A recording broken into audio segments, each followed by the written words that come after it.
યથોક્તમ મહદાશ્ચર્યમ જગદ્વિસ્મયકારકમ. હે સુતજી, અમારું ચિત્ત સંદેહ રૂપી સાગરમાં પૂર્ણતઃ ડૂબતું જાય છે. તમે આશ્ચર્યજનક એ વાત કહી દીધી કે વિષ્ણુના શરીરથી તેમનું મસ્તક અલગ થઈ ગયું હતું અને સર્વપાલક જનાર્દનને હયગ્રીવ થઈ ગયા હતા. એવું કેવી રીતે બને કે ભગવાનનું માથું કપાઈ ગયા? અમારે એ સાંભળવું છે. સાંભળો. કોઈક એક સમયે ભગવાન વિષ્ણુ 10,000 વર્ષ સુધી કોઈક અસુરો સાથે યુદ્ધ કરે છે અને 10,000 વર્ષ સુધી યુદ્ધ કરી અને અસુરોને સમાપ્ત કરે છે. યુદ્ધ કરીને જ્યારે ભગવાન વિષ્ણુ વૈકુંઠમાં આવે છે ત્યારે થાકી ગયા છે, કારણ કે 10,000 વર્ષ સુધી લડ્યા છે. શરીર શ્રાંત થયું છે, આરામ માંગી રહ્યું છે. ભગવાને વૈકુંઠનો કોઈક એવો ખૂણો પકડ્યો કે જ્યાં આગળ કોઈ ખલેલ ન થાય અને ત્યાં આગળ આવીને ભગવાન ધનુષ્ય હતું ને એ ધનુષ્યના જે અગ્રભાગ હતો, ધનુષ્ય પ્રત્યંચા જોડેલું ધનુષ્ય હતું, દોરી બાંધેલું પ્રત્યંચા, એટલે એ ધનુષ્યનો આમ ટેકો લીધો ભગવાને, આંખ બંધ કરી અને એમના એમ ભગવાનને નિદ્રા આવી ગઈ. માથું ઝૂકીતું ગયું, ધનુષ્ય થોડું નમતું ગયું, ભગવાન સૂઈ ગયા છે. આ તરફ દેવતાઓને યજ્ઞ કરવો છે. યજ્ઞ કરવા માટે કહ્યું છે યજ્ઞો વૈ વિષ્ણુ. યજ્ઞના પ્રધાન દેવ કોણ છે? ભગવાન વિષ્ણુ છે, ભગવાન નારાયણ છે. નારાયણ વગર યજ્ઞ સફળ ન થાય. યજ્ઞના પ્રધાન દેવ નારાયણ છે. એટલે તો ભગવાને ગીતામાં કહ્યું ને, યજ્ઞાદ ભવતિ પર્જન્યઃ પર્જન્યાતન્ન સંભવેત. અન્નાદ ભવતિ ભૂતાની યજ્ઞ કર્મ સમુદ્ભવ. આ બધું યજ્ઞ થકી થાય છે. તો વિષ્ણુ ભગવાનને જગાડવા માટે દેવતાઓ આવ્યા. હવે ભગવાન તો સૂઈ ગયેલા છે, શું કરવું? શિવ છે, બ્રહ્મા છે, ઇન્દ્રાદિ દેવતાઓ છે, કેવી રીતે જગાડવા? કારણ કે આપણા શાસ્ત્રમાં કહ્યું છે કે ઊંઘતા વ્યક્તિને જગાડવો નહીં. જો કેટલાક પાપ બતાવ્યા છે. નિદ્રા ભગ્ન કથાચ્છેદો દંપત્યો પ્રીતિ ભેદનમ શિશુ માતૃ વિભેદશ્ચ બ્રહ્મ હત્યા સમમ સ્મૃત. કેટલાક બ્રહ્મ હત્યા સમાન પાપ છે. સાંભળજો. પહેલું, કોઈની ઊંઘમાં વિઘ્ન નાખવું ને એ બ્રહ્મ હત્યા સમાન પાપ છે. બીજું, કથાની અંદર વિઘ્ન નાખવું એ બ્રહ્મ હત્યા સમાન પાપ છે. તેથી હું વારંવાર તમને ઘણી વખતે એવું લાગે કે આટલા બધા કઠોર કેમ છે, સ્ટ્રિક્ટ કેમ છે? એનું કારણ છે તમે પાપ ન કરો એટલા માટે. વારંવાર એટલા માટે કોઈ દિવસ કથામાં વિઘ્ન ઊભું નહીં કરવું. આપણા થકી કથામાં ખલેલ પહોંચે એવું બિલકુલ નહીં કરવું, કારણ કે બ્રહ્મ હત્યા સમાન પાપ છે. ત્રીજું, પતિ પત્ની વચ્ચે ભેદ કરાવે, ઝઘડો કરાવે. દંપત્યોર પ્રીતિ ભેદનમ. પતિ પત્ની વચ્ચે જે ઝઘડો કરાવે એનું બ્રહ્મ હત્યા સમાન પાપ છે.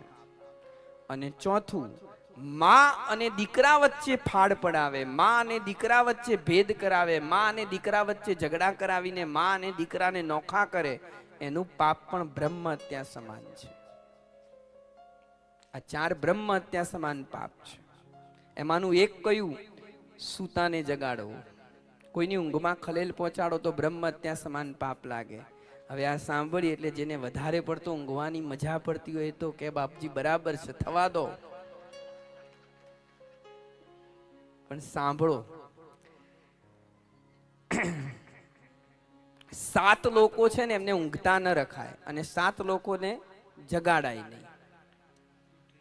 7 લોકો સૂતા હોય ને તો એમને જગાડી દેવાના અને 7 લોકો સૂતા હોય તો એમને સુવા જ દેવાના, હુતા જ હારા. કયા કયા 7? વિદ્યાર્થી. વિદ્યાર્થી બહુ સુવે સારું નહીં. એટલે વિદ્યાર્થીને સમય થાય એટલે જગાડી દેવાનો કે ભાઈ ઊભા થઈ જાઓ, ચાલો વાંચવાનો ટાઈમ થયો, ભણવાનો ટાઈમ થયો. વિદ્યાર્થીને જગાડી દેવાનો, એમાં પાપ ના લાગે. વિદ્યાર્થી. સેવક. સેવક છે. સેવકની ફરજ છે કે સ્વામી જાગે એના પહેલા સેવકે જાગી જવું પડે. એ જ સાચો સેવક. આપણે રામચરિત માનસ વાંચીએ, સાંભળીએ ત્યારે ખબર પડે કે સૌથી પહેલા કોણ જાગતું? લક્ષ્મણજી જાગતા. કારણ કે લક્ષ્મણજી રામના દાસ, પછી રામ. કારણ કે રામ વિશ્વામિત્રના દાસ છે, વિશ્વામિત્ર ગુરુ છે, ને પછી ગુરુ વિશ્વામિત્ર જાગતા હતા. એટલે સેવકની આ ફરજ છે. એટલે સેવકને સૂતો ના રખાય, એને જગાડી દેવાનો. ત્રીજું, પથિક, મુસાફર. મુસાફરીમાં મુસાફર નીકળ્યો છે અને કોઈ જગ્યાએ સૂતો રહે સારું નહીં, એને મુસાફરી કરવાની છે, આગળ જવાનું છે. હે, આપણે ટ્રેનમાં બેઠા હોય ને આપણને ખબર છે કે આને પાલનપુરની ટિકિટ લીધી છે અને થાક્યો પાક્યો છે ને સૂઈ ગયો છે, ને પાલનપુર આવે, આપણને ખબર છે કે આને પાલનપુર ઉતારવાનું છે, ટિકિટ લીધી છે, ને પછી આપણે એમ વિચારીએ ના બાપ ઉઠાડાય ના, બ્રહ્મ હત્યાને પાપ લાગે. ત્યાં એને ઉઠાડી દેવાનો છે. પથિક, એને ઉઠાડી દો કે ભાઈ તમારું સ્ટેશન આવ્યું, તમારે જો પથિક. પછી ભૂખ્યો માણસ, કોઈ ભૂખ્યો સૂઈ ગયો હોય, આખા દિવસનો ભૂખ્યો છે ને ભૂખના કારણે ઊંઘ આવીને સૂઈ ગયો હોય, તો એને જગાડવો અને કેવું કે જમીન સૂઈ જા, ભૂખ્યાને જમાડીને. પાંચમું, ગભરાવ માણસ હોય, બહુ ડરપોક ને ગભરાવ હોય, એને જગાડવું. છઠ્ઠું, ઘરનો રસોઈયો, રસોઈયાને જગાડવો. અને ગિરીશભાઈ આપણે છે ને. અને સાતમું, દ્વારપાલ, ચોકિયાત. આ 7 માણસોને જગાડવામાં પાપ ન લાગે, એમને જગાડવા. અને 7 કેટલાક એવા છે કે જે સૂતા સારા, એમાં એક છે સાપ. સાપ સૂતો જ સારો, એને જગાડાય નહીં. બીજું, રાજા. આપણે ત્યાં તો કહ્યું છે રાજા વાજા ને સૂતો જ સારો. ત્રીજું, સિંહ, એ પણ સૂતો સારો. ચોથું, મધપૂડોની અંદર રહેલી માખીઓ, ઝેરી માખીઓ, એને કઈ પથ્થરો નાખીને જગાડાય નહીં, એ સૂતી જ સારી. બાળક, નાનું બાળક, એ સૂતું સારું. બીજાના ઘરનો કૂતરો,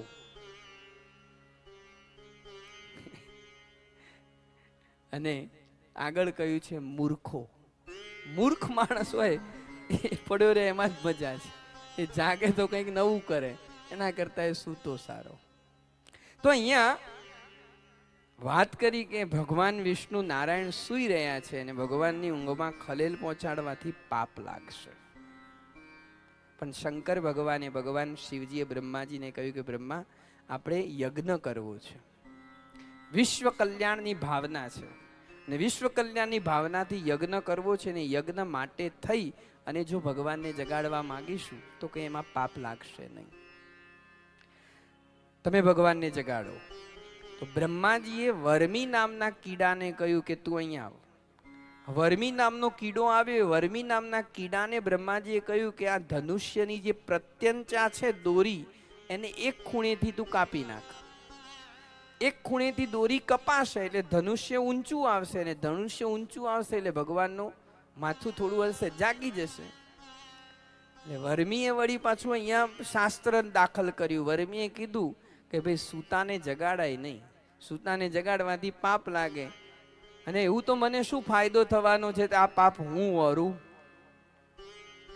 એટલે બ્રહ્માજીએ પછી એનો સ્વાર્થ પૂરો કર્યો કે કામ કર, બ્રાહ્મણો જ્યારે યજ્ઞની અંદર હોમ કરતા હશે, આહુતિ આપતા હશે, એ સમયે જેટલું બહાર પડે ને એ તારું, એના ઉપર તારો અધિકાર, એ તારે ખાવાનું. એટલે પછી તૈયાર થયો. અને વર્મી નામના કીડાએ જઈને પ્રત્યંચાની દોરી કાપી.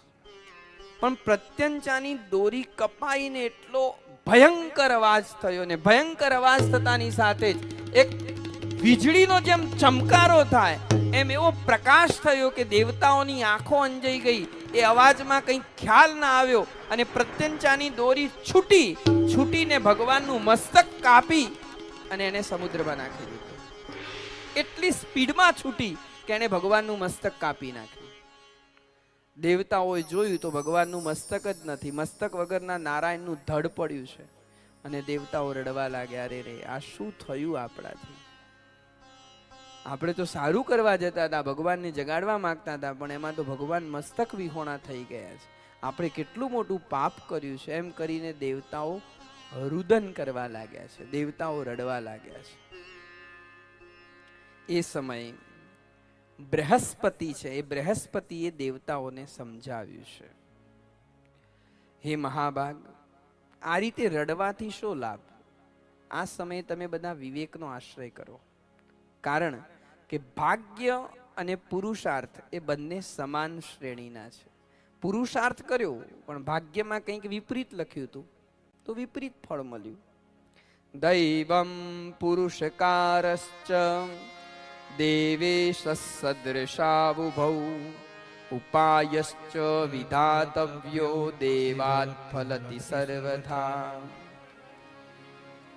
પ્રત્યેક પ્રાણી કાલના ક્રમથી સુખ અને દુઃખ ભોગવતો હોય છે. જુઓ ને, બ્રહ્માજીએ કહ્યું કે એક સમય એવું હતું કે ભગવાન શિવજીએ મારું મસ્તક કાપી નાખ્યું હતું. શિવકથામાં આપણે સાંભળ્યું, બ્રહ્માજી જ્યારે અસત્ય બોલ્યા ત્યારે ભગવાન શિવજીએ પોતાની અંદરથી ભૈરવને પ્રગટ કર્યા અને ભૈરવે બ્રહ્માનું મસ્તક કાપી નાખ્યું હતું. આજે બ્રહ્માજી કહે છે એક સમય એવો હતો કે શિવજીએ મારું મસ્તક કાપ્યું હતું. એક સમય એવો આવ્યો કે ઇન્દ્ર જેવા, ઇન્દ્રના શરીરના અંદર પણ 1000 કાણા પડી ગયા હતા, સહસ્ત્ર ભગ થયો હતો. આ સંસારમાં જ્યારે આ મહાભાગ દેવતાઓને પણ દુઃખ ભોગવવા પડે છે તો પછી આપણું શું ગજું? દેવોના જીવનની અંદર પણ સમસ્યા આવે છે, તકલીફ આવે છે, દુઃખ આવે છે. શિવજી દ્વારા સાંત્વના આપવામાં આવી અને શિવજીએ કહ્યું કે એક કામ કરીએ, આ સમસ્યાના સમાધાન માટે આપણે બધા ભેગા થઈને માના શરણમાં જઈએ. બ્રહ્મ વિદ્યામ જગદ્ધાત્રીમ સર્વેષાં જનની તથા યથા સર્વમિદં વ્યાપ્તમ ત્રૈલોક્યમ સચરાચરમ. બધા જ દેવતાઓ માં ભગવતીની શરણમાં આવ્યા છે. બ્રહ્માજીએ વેદોને બોલાવ્યા છે અને વેદોને કહ્યું કે તમે માં ભગવતીની સ્તુતિ કરો, અને વેદો માની સ્તુતિ કરે છે. નમો દેવી મહામાયે વિશ્વોત્પત્તિ કરે શિવે નિર્ગુણે સર્વભૂતેષી માતઃ શંકર કામદે ત્વં ભૂમિ સર્વભૂતાનાં પ્રાણાઃ પ્રાણવતાં તથા ધીઃ શ્રીઃ કાંતિ ક્ષમા શાંતિ શ્રદ્ધા મેધા ધૃતિ સ્મૃતિ. આમ માનું એક એક નામ લઈને બોલાવ્યા. ધી, શ્રી, કાંતિ, ક્ષમા, શાંતિ, શ્રદ્ધા, મેધા, આ બધા સ્વરૂપે હે માં આપ જ છો. માર્કંડેય પુરાણમાં માર્કંડેયે કહ્યું છે ને, યા દેવી સર્વભૂતેષુ શ્રદ્ધારૂપેણ સંસ્થિતા. નમોસ્તસ્યૈ નમો તસ્યૈ નમોસ્તસ્યૈ નમો નમઃ. યા દેવી સર્વભૂતેષુ વિદ્યારૂપેણ સંસ્થિતા. નમોસ્તસ્યૈ નમો તસ્યૈ નમસ્તસ્ય નમો નમઃ. નમસ્તસ્यै નમો નમઃ. નમસ્તસ્यै નમો. જ્યારે માની સ્તુતિ કરી ત્યારે આદ્ય શક્તિ ભવાની આકાશવાણી કરીને દેવતાઓને કહ્યું, હે દેવતાઓ, આપ શોક ન કરો, આપ દુખી ન થાઓ, કારણ આ જે કંઈ પણ થયું છે એ કાર્ય થવા પાછળ કારણ છે. કેમ ભગવાન નારાયણનું મસ્તક કપાવ્યું ત્યારે માં એની સ્પષ્ટતા કરે છે. જો કોઈ પણ કાર્ય કારણ વગર થતું નથી. શું કારણ બતાવ્યું? તો કહ્યું કે એક વખતે લક્ષ્મીજી ભગવાન નારાયણના પગ દબાવી રહ્યા હતા અને એ સમયે નારાયણ લક્ષ્મીજીના મોઢા સામે જોઈને હસ્યા, પણ એવું મર્મ હસ્યા કે જે જોઈને લક્ષ્મીજીને થયું કે એવું લાગે છે કે આમને મારા મોઢાની અંદર કંઈક કુરૂપતા દેખાય છે, હું સારી નથી લાગતી હવે આમને. અને એ જ ક્ષણે લક્ષ્મીજીની અંદર તામસી શક્તિએ પ્રવેશ કર્યો અને તામસી શક્તિના પ્રવેશ થતાની સાથે જ લક્ષ્મીજીએ નારાયણને શાપ આપી દીધો કે તમારું આ મસ્તક કપાઈ જજો. આ લક્ષ્મીજીના શાપના ચલતા આજે નારાયણનું મસ્તક કપાયું છે. બીજું, હયગ્રીવ નામનો દાનવ થયો છે અને હયગ્રીવ દાનવે મારી ખૂબ ઉપાસના કરી, મારી ખૂબ આરાધના કરી અને એના તપથી જ્યારે હું હયગ્રીવના આગળ પ્રગટ થઈ ત્યારે હયગ્રીવે મારી પાસે વરદાન માંગ્યું કે માં, મને વરદાન આપ કે હું અજેય થાઉં, હું અમર થાઉં, હું મરું નહીં. ત્યારે માએ કહ્યું કે બેટા, જે જન્મે છે તે મરે છે ને જે મરે છે તે પાછો જન્મે છે, આ ક્રમ છે, કંઈક બીજું માગ. ત્યારે હયગ્રીવે માગ્યું કે માં, હું હયગ્રીવથી જ મરું, હું હયગ્રીવ છું, હું હયગ્રીવથી જ મરું. માએ કહ્યું તથાસ્તુ. માટે દેવતાઓ, તમે ભગવાન નારાયણના ધડ ઉપર ઘોડાનું મસ્તક લગાવો. ઘોડાનું મસ્તક લાગતાની સાથે જ નારાયણ હયગ્રીવ થશે અને એ હયગ્રીવ નારાયણના હાથે હયગ્રીવ રૂપી અસુર મરાશે. કારણ કે હવે એનો આતંક બહુ વધી ગયો છે, એણે વેદોનું હરણ કરી દીધું છે, ઋષિઓને પરેશાન કર્યા છે. દેવતાઓએ માની આકાશવાણી સાંભળી પ્રસન્ન થઈ બ્રહ્માજીએ ઘોડાનું મસ્તક કાપ્યું અને એ ઘોડાનું મસ્તક બ્રહ્માજીએ નારાયણના ધડ ઉપર લગાવ્યું અને ભગવાન હયગ્રીવ થયા. હયગ્રીવ અવતાર ધારણ કરતાની સાથે જ ભગવાને દેવતાઓની સમસ્યાનું સમાધાન કરતા હયગ્રીવ નામના અસુરને માર્યો છે. અને આ રીતે ભગવાને હયગ્રીવ અવતાર ધારણ કર્યો છે. તે કથાનું વર્ણન કર્યું છે. પ્રશ્ન કર્યો વળી પાછો કે તમે કહ્યું કે મધુ